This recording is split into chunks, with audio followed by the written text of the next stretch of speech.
Oui, bonjour. Aujourd'hui, je vais vous parler de l'élevage des lapins, appelé la cuniculture. Ici, ce sont des petites espèces animales prolifiques et faciles à élever. Ils peuvent servir d'appoint et pallier l'insuffisance de la viande dans les pays en développement. De un, c'est une espèce qui donne le plus de viande un peu de temps. Voilà, par exemple, 1,3 kg de carcasse en 4 mois dans les zones ou dans les pays climatiques. L'élevage des lapins s'appelle, comme ce que je vous ai dit, s'appelle la cuniculture. Ici, je vais vous parler les techniques et les matériels qu'il vous faut pour faire de l'élevage de lapins. Suivez attentivement cette vidéo et surtout likez et abonnez-vous sur ma page YouTube.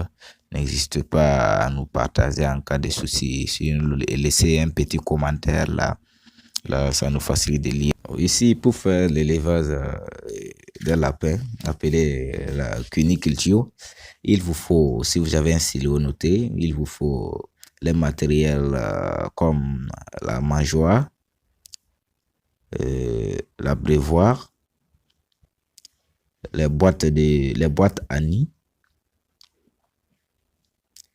les râteliers à fourrage. Ici, le râtelier à fourrage sert à mettre à la disposition du lapin plutôt, du fourrage vert ou sec de manière hygiénique.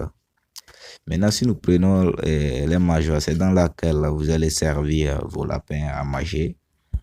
Et dans l'abreuvoir aussi, c'est dans laquelle vous allez les apporter de l'eau à boire.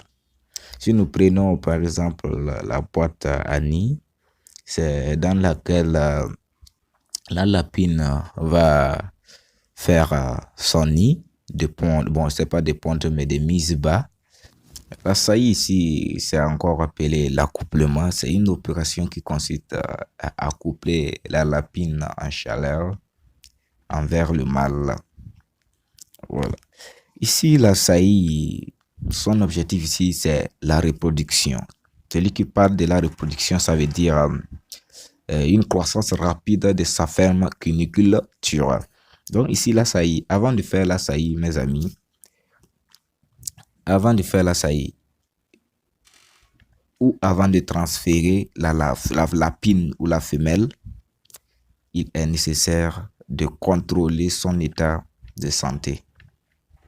Si la lapine elle est bien portante, vérifier son état de santé si elle n'a pas de problème et observer aussi la vulve afin de savoir si elle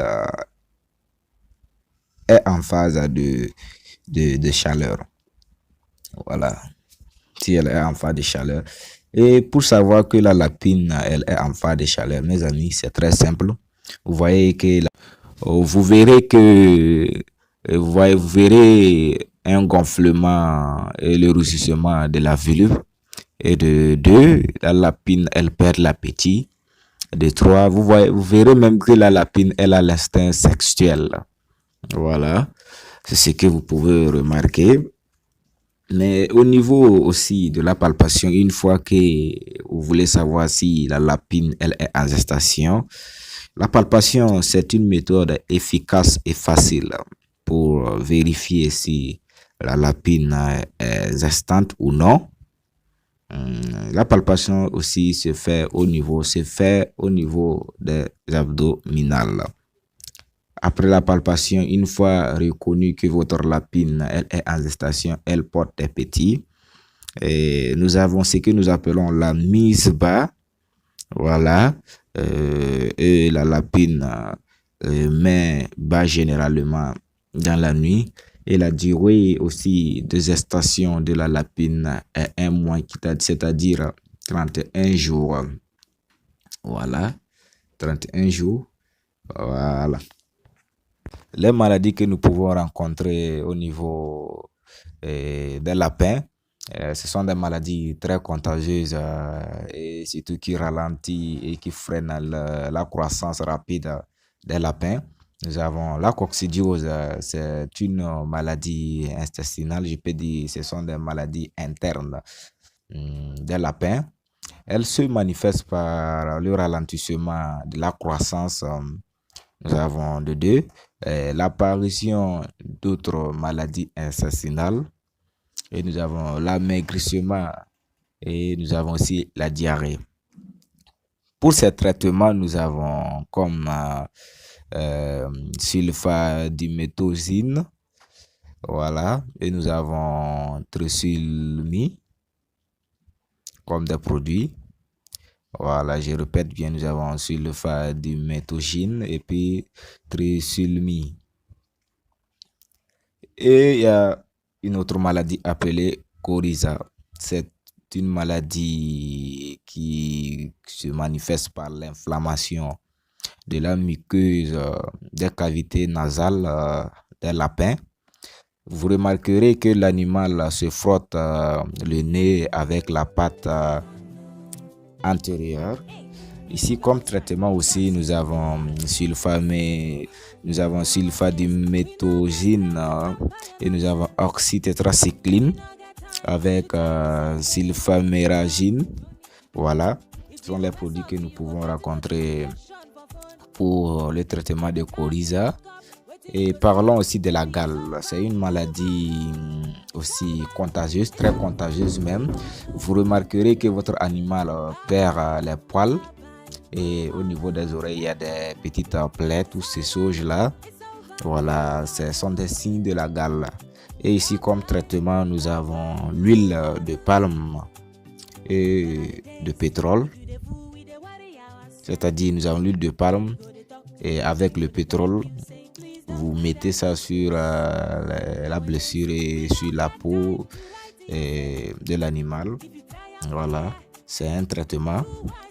Et nous avons encore la sauge, un produit appelé ivermectine aussi qui soigne contre la gale. Comme autre maladie que nous avons la maladie virale, la hémorragique, que je vais vous parler à ma prochaine vidéo.